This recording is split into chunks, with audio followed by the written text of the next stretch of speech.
लोगोफोर बयनिसिमबो फिन खेब बराय हरलायबाय नैबे आपडेट टाइटेल थाम्बनेलखौ नुनानै नोंथांमोना एसेबाबो बुजिखाबाय जानांगौ क्लिपखौबो आं होखाबाय एसे ससे दा फुल भिडिअखौ नायनो थाखाय नोंथांमोना भिडिअखौ जोबजासे नायबा बुजि मोनगोन भिडिअखौ जोबजासे नायलां आरोना आरो जायफोरा साबस्क्राइब खालामाखै नैबे चेनेलखौ साबस्क्राइब खालामना लाबानो जाबाय नैबे चेनेला गोदान बांद्राय जायाखै थाबैनो 10,000सो साबस्क्राइब खालामना होबानो जाबाय नोंसोरनि सेराव आं बेखौनो बुङो मानो होनबा जायफोरा आपडेट भिडिअ नायनो गोसो बेफोरबायदि आपडेटल' नङा नैयाव ब्लग भिडिअ फैगोन आरोना आं ब्लग भिडिअबो लाबोगोन सानबाय थादों मानो होनबा टाइम मोनाखै ब्लग भिडिअ बानायनोबाथ' गोबां जायगा गिदिंनो गोनां जायो नङा होनबा मा आरो नोंथांमोनानो मिथिखायो आपडेट भिडिअआ एसे न'आव थानानै भिडिअ बानायबानो जायो ओमफ्राय ब्लग भिडिअ एसे गिदिंनो गोनां माबा जायो बेनिखायनो आं नैबे भिडिअआव ब्लगबो लाबोगोन नैबे चेनेलाव ओमफ्राय आपडेटबो लाबोगोन जायफोरा इन्ट्रेस्ट दङ नैबे चेनेलखौ साबस्क्राइब खालामना लाबानो जाबाय दा जोङो मेन टपिकआव फैनोसै नैबे भिडिअआ हमजानाय आरोना हर गेजेराव दा सासे ब्रादाराबो फेसबुकनि गेजेरजों आंनो शेयार खालामहरदों बे भिडिअखौ होबानो जाबाय होननानै ओमफ्रायो गोबां जोंनि सिख्लाफोरा माने मुस्लिमखौ मानो मोजां मोनो आं बेखौसो सानना मोना आरोना सानफ्रामबो बेनि बागैनो भिडिअ लाना फैबाय थायो आङो माने मुस्लिमखौ मानो मोजां मोनो बर'आनो जा हाखायानो जा आजिखालि हिन्दु होननायानो माने मुस्लिमखौ मोजां मोननाय जादों आरोना दा बैफोरबायदि मुस्लिमा जोंनि हिन्दुफोरखौ लांनानै आरो गोबां जोङो जाथायखौ नुबोगासिनो बे जाथायानो जाहैबाय सोरखौबा बुथारनाय रेप खालामनाय बेफोरबायदि जोङो नुबोगासिनो दङ आरोना बिसोरो संसारखौ मोजांबो जाया लांनानै ओरैबायदि आलाय सिलाय खालामो बेफोरबायदिनो बर' सिख्ला सानैसो दोङो जोंनि माबाफोराव गामिफोरखौथ' आं बुंलायलायला आरो नामफोरखौ खोन्थालायला बिसोरखौ ओरैबायदि आलाय सिलाय खालामनानै नाहरदों दा बिसोरो बुजि मोनबाय बर'फोरजों जुलि जानाया बोरै आरो मुस्लिमजों जुलि जानाया बोरै दा बिसोरो अलरेडि बर'जोंबो हाबा जाफैफिनबाय बिसोरो मुस्लिमजों होखारहरजानानै आरो बर'जोंबो जुलि जाफैफिनबाय दा बिसोरनो बुजिगोन मुस्लिमनि अननाया बोरै आरो बर'नि अननाया बोरै बिसोरो अलरेडि जुलि जाखाबायमोन मुस्लिमजों बेनिफ्राय आरो फिन खेब बिसोरो होखारहरजानानै बर'नि गामियाव बर' सेंग्राखौ बिसोरो गजबनानै लाफैफिनदों आरोना बजबनानै दा मोनथिखादों नोंथांमोना जे बिसोरो मानि थाखाय होना हरजाखो सिस्टारमोन एसे साननानै नायबानो जाबाय नोंसोरो गुबुन हारिखौ माबायदि नोंथांमोना फसायनानै लायो मा गोसो गोरोबनानै लायो बुजि मोनला आरोना दा आंबो बुङा आं नोंसोरखौ रायनो गोसो गैया मानो होनबा लाइफआ नोंसोरनिसो जागोन आरोना पार्सनेल संसाराव नोंसोरसो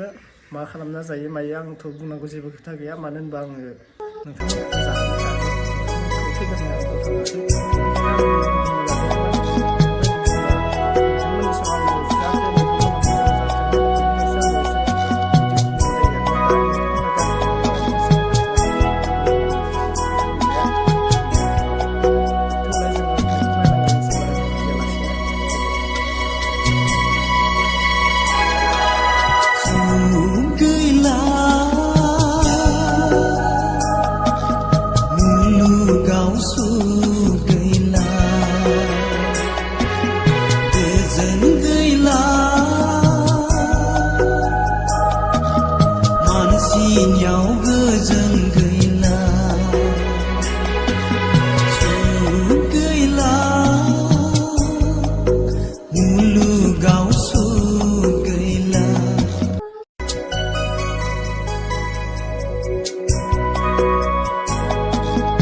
बेखिनियानोसै भिडिअआ नोंथांमोना अलरेडि नुखाबाय भिडिअखौ जोबजासे नायदोंबासो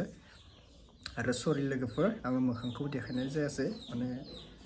देखाय जाया आरोना बेफोरबायदि लासिंनि खोथा सिख्लायाबो लासिं जागोन लासिं माने बियो अलरेडि अपमान जाखाबाय मोखां देखायाबाबो बेखौ गासैबो सिनायखाबाय फेसबुकनि गेजेरजों नुबोगासिनो दोङो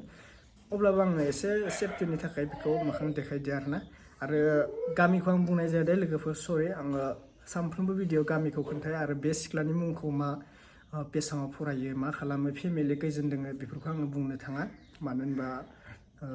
सिख्लाया गाज्रि जाबाय आङो बिमा बिफाखौ गावनि फेमिलिखौ आङो रावखौबो लासिं खालामनो लागा बेफोरबायदि आङो जेबो आं गोसो गैया बेनिखायनो आं रावनिबो नामबो खोन्थाया आरो रावनिबो मोखांबो देखाया बेखौ ब्लार खालामना होनाय जाबाय बेनोसै आरोना जास्ट नोंथांमोनखौ बुजिनो थाखायसो आं भिडिअखौ लाबोनाय जादों जाहाथे नोंथांमोना जोंनि बर' हारियावनो थायो गुबुन हारिखौ गिनानै फासायफिनो बेफोरबायदिनि थाखायसो भिडिअखौ शेयार खालामना होनाय जादों रावबो गाज्रि मोनाबानो जाबाय दा सिस्टारमोन नोंथांमोनानो नायना लादो जोंनि बर' सिख्लाफोरा माथि थांगासिनो उन्दै बैसोआवनो हौवाफोरबायदि सिगारेट सोबनाय जौ जुमाय दाथ' आरो गोदान बोसोरनि गोबां मानसि सेंग्रा सिख्ला लाइमोनफोराथ' बेफोरबायदि इन्जयखौ खालामखागोन नाथाय गोबां मानसियाबो जोङो थैनाय थांनायबो नुनो मोनगोन गोदान बोसोर नामाव बेनिफ्राय बेफोरबायदि हमजानाय भाइराल बेफोरखौथ' जोङो नुनो मोनगोनखौ मिथिखायो 100% मानो होनबा गोबां मानसिया सेम नङा आरो गोबां मानसिया गाज्रि नङा मोजां नङा बेफोरनि गेजेराव थालाबायो आरोना बेफोरबायदिनो दा बेखिनियानोसै जायफोरा बुजि मोनखागोन आरो जायफोरा बुजिया बे बुजिखानाय नङा आरोना थिग बेफोरबायदि जायो ओमफ्राय नैबे नोंथांमोना साननानै ला जे बेफोरबायदि हमजानाय सिख्लाफोरा इयुनाव मा मावना जागोन होननानै बेफोरबायदि सानोना गासैबो नंगौ आंबो सानो मानो होनबा बिसोरो मोजां मानसिखौ बिसोरो मोननाय नङा आरोना इयुनाव बिसोरो गाज्रि मानसिखौनो मोनगोन मानो होनबा बेफोरबायदि सोरनिबा लाइफजों गेलेनायखौ रावबो मोजां मोना बेनिखायनो सिस्टारमोन गावनि लाइफखौ रावबो बरबाद खालामना लानो नाङा संसाराव दुनियाव रावबो सिंगेलै थाया नोंथांमोना साननानै ला गावनो माबा नङा माबा मोनसे गावनि आखायाव थाखा फैसा दङब्ला गावनि साननाय हनाया मोजांबा मालाबा समाव गासिबो जाफुंजोबो आरोना बेनिखायनो बेखौ साननानै ला गोरोन्थिखौ मावैनि सिगाङावनो एसे सानग्रोनानै लाबानो जाबाय आरोना बेनोसै आरोना आङो भिडिअखौ दोनथ'नाय जासिगोन बेखिनियावनो आरो गोदान आपडेटआव नोंथांमोनखौ लोगो मोनफिनसिगोन बेफोरबायदिनो साननै सानथामनि गेजेरजोंबाबो मोनसे मोननै आपडेट लानानै फैगोन नोंथांमोना कन्टिनिउ नैबे चेनेलाव थाबाय थाबानो जाबाय गोदान चेनेल अब्ला बेखिनियानोसै नेक्स्ट आपडेटआव लोगो मोनसिगोन बाय बाय